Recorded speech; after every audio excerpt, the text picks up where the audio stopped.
Tu es prince et princesse de l'Éternel. Mais regarde, dis-moi, dans ton placard, il y a combien d'habits dedans? Oublié de tout ça, abandonné de tout ça. Personne ne croit en toi. Tout le monde t'a oublié. Dis avec moi, mais.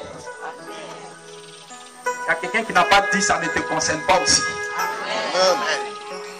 Je dis avec moi, mais. Un jour, Dieu va se révéler à son serviteur David. Et il va lui dire, il est temps que tu changes la destinée d'une personne. Vous savez, le premier moyen par lequel Dieu peut rendre quelqu'un qui était néant et le transformer en géant, c'est par la surprise. Dis avec moi la surprise. Tu te couches à l'eau débat, tu te réveilles dans le palais. Mephibosheth n'a pas prié. Mephibosheth n'a pas fait de procédure pour se faire connaître à David. David ne savait même pas que de la lignée de Jonathan, son ami, il y avait quelqu'un qui existait. David va se rappeler que cet homme avait tellement fait du bien à son âme qu'il voulait changer la destinée de quiconque provenait de sa progéniture. Voilà pourquoi je veux dire à quelqu'un qui est ici, aime l'enfant des autres, fais du bien à ton entourage, parce que le bien que tu vas s'aimer, peut-être que la personne ne va pas te rembourser de ton vivant, mais la personne le fera pour tes enfants, pour tes petits-enfants, pour tes arrière-petits-enfants. Le bien que tu feras sera source de la bénédiction qui va surprendre quelqu'un. Quand David et Jonathan étaient encore amis, Mephibosheth n'était pas là. Mais quand il s'agissait de la récompense, on est allé le chercher. Je veux dire à quelqu'un que le premier moyen par lequel Dieu peut te rendre un géant, c'est par la surprise. Tu vas attendre depuis longtemps. Tu vas attendre et tu vas même penser qu'il n'y a plus d'espoir pour toi. Mephibosheth avait subi un accident qu'il avait perclus des deux pieds. Il ne pouvait pas marcher. Il était assis là-bas à l'eau de bas à entendre la mort parce qu'il mangeait à peine pour dormir. Mais regardez, ce Mephibosheth qui ne pouvait pas marcher, David envoyait un homme pour le transporter. Je veux dire à quelqu'un, si dans tes mains il n'y a pas l'argent capable de te faire prospérer dans ton commerce, Dieu enverra une personne qui va te transporter dans la bénédiction. Je veux dire à quelqu'un, s'il n'y avait pas en toi quelqu'un qui était capable de te faire voyager, je déclare que la parole de l'Éternel envoie quelqu'un sur ton chemin, sur ta destinée. Et même si tu n'avais pas de pied pour marcher, cette personne marchera à ta place pour t'accompagner au palais. Mephibosheth ne pouvait pas marcher, mais ce jour-là, quelqu'un a marché pour lui. Quelqu'un marchera pour toi. Comprendre qu'est-ce que c'est que le néant, et nous allons comprendre qu'est-ce que c'est que le géant. Vous savez, lorsque vous comprenez quelque chose, vous avez plus la facilité de vous adapter à la chose. Lorsque quelque chose est inaccessible à votre compréhension, vous vous voyez loin de la chose. Vous ne vous sentez pas concerné par la chose. Mais lorsqu'on t'explique et que tu dis c'est que la chose est toi, vous êtes entré en contact. Dis-moi amen. Beaucoup de personnes ont lu le thème de néant à géant, mais ils se sont vus peut-être en train de dire bon, c'est que ça veut dire que, c'est-à-dire que, c'est-à-dire que. Mais tu sais, lorsque Dieu inspire un thème, c'est pour un but bien précis. Peut-être que tu as voulu toi-même donner une définition au thème et que ta définition, tu es venu avec ça dans ta tête. Ce n'est pas de ça que je parle. Je te parle de l'explication et de la profondeur qui vient de la pensée de celui qui a inspiré ce thème. Pourquoi Dieu dit que des gens vont quitter le stade de néant pour devenir des géants? Dieu ne dit pas une prophétie, une parole sur la vie de quelqu'un sans rechercher un but bien précis. Alléluia. Bien-aimé, je vais commencer déjà par te faire comprendre une chose. Le néant et le vide sont deux notions différentes. Si tu pensais que néant voulait dire vide, je suis venu te délivrer définitivement de cette pensée qui te limite. Le vide accepte qu'il y ait de l'espace, mais qu'il ne soit pas comblé.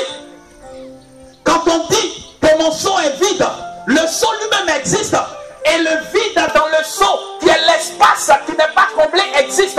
Et c'est parce que tu vois que le seau ne contient rien d'autre que l'air que tu dis que le seau est vide. Mais il n'est pas vide parce qu'il y a de l'air dedans. Je ne suis pas venu te parler du vide. Tu peux penser que tu as une vie qui ressemble au vide. Mais je suis venu te dire que ta vie ne ressemble pas au vide.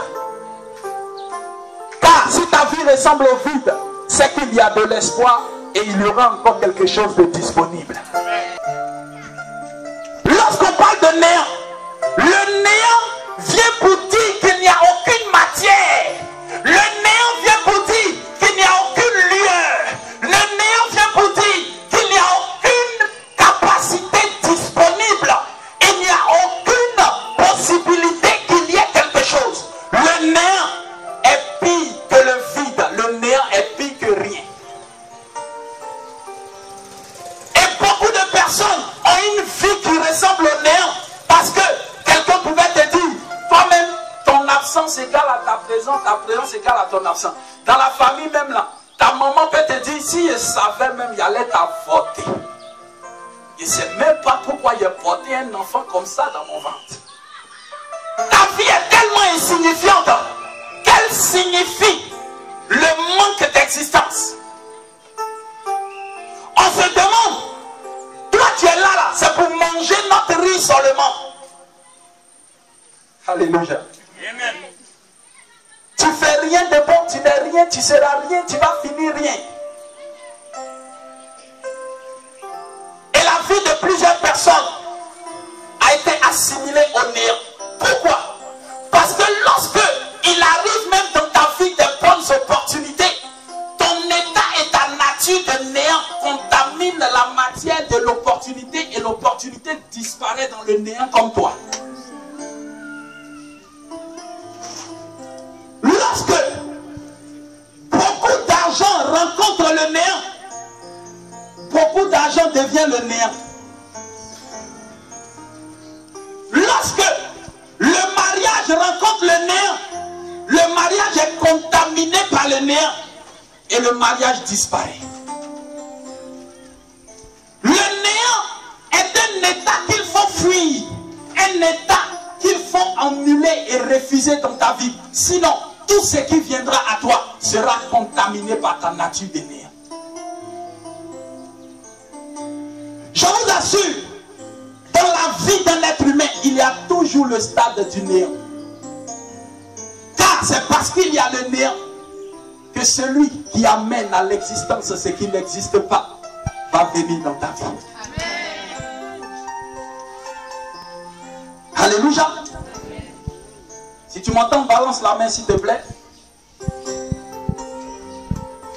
Je veux faire comprendre à une personne qu'aussi longtemps que le néant a duré dans ta vie, aujourd'hui, il y aura remplacement de position. Amen.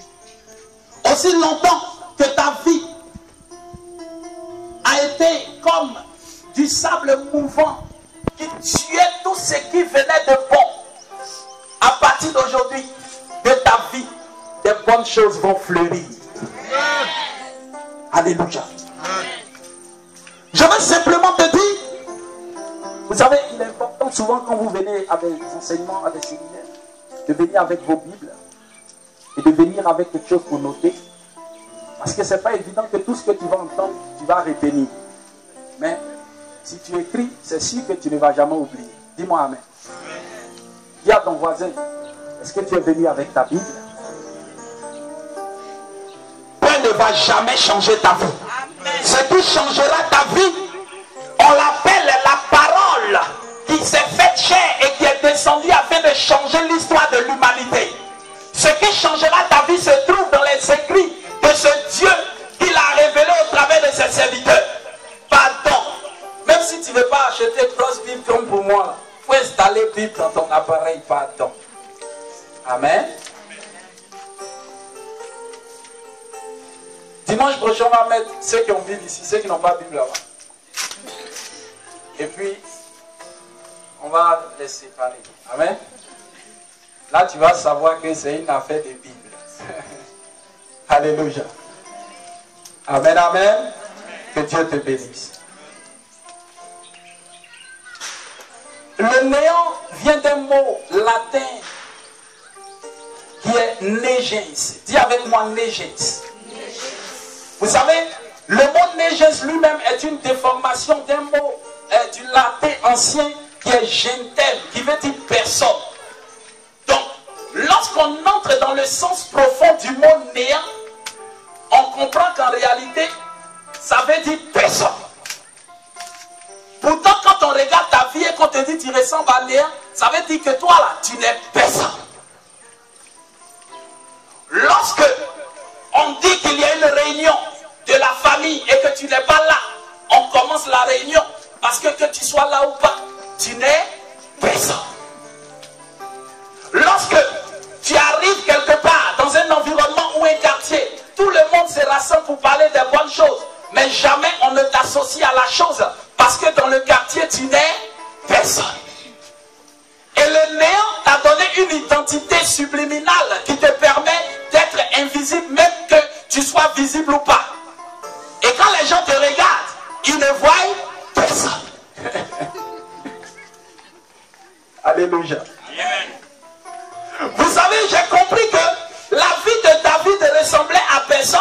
La vie de David ressemblait à néant. Pourquoi? Parce qu'il y avait une bonne nouvelle qui est venue dans la maison de son père. On a appelé tout le monde, mais on n'a pas appelé David parce que David était personne. Alléluia. Mais je veux te donner simplement une bonne nouvelle. Dieu pose ses regards sur des personnes concrètes comme personne. Parce que David a été vu comme personne, l'Éternel est allé le chercher. Parce que Dieu cherche un néant pour former un géant.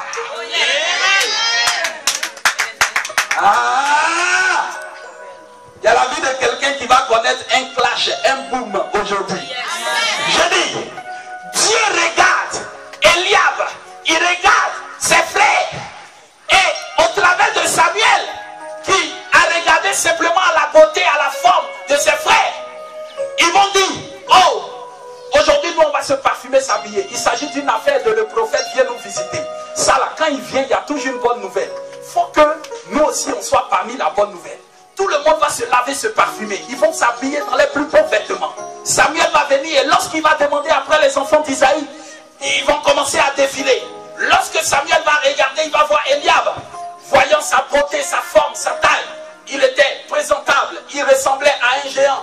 Et Samuel pensait que Dieu avait choisi cet homme. Mais l'Éternel ne choisit pas des gens qui sont déjà qualifiés, mais il qualifie des gens qu'il choisit. Oh, alléluia! Je veux dire à une personne que parce que les gens ont précédé ta destinée, parce que les gens se sont mariés avant toi, parce qu'ils sont allés en voyage avant toi, parce qu'ils ont travaillé avant toi, c'est pour cette raison même que Dieu a quitté leur rang pour poser ses regards sur toi, de là où tu te trouvais, de ton état de néant, parce que Dieu fait agir dans la vie d'une personne où on n'a plus d'espoir, afin qu'on reconnaisse la grandeur et la puissance de ce Dieu.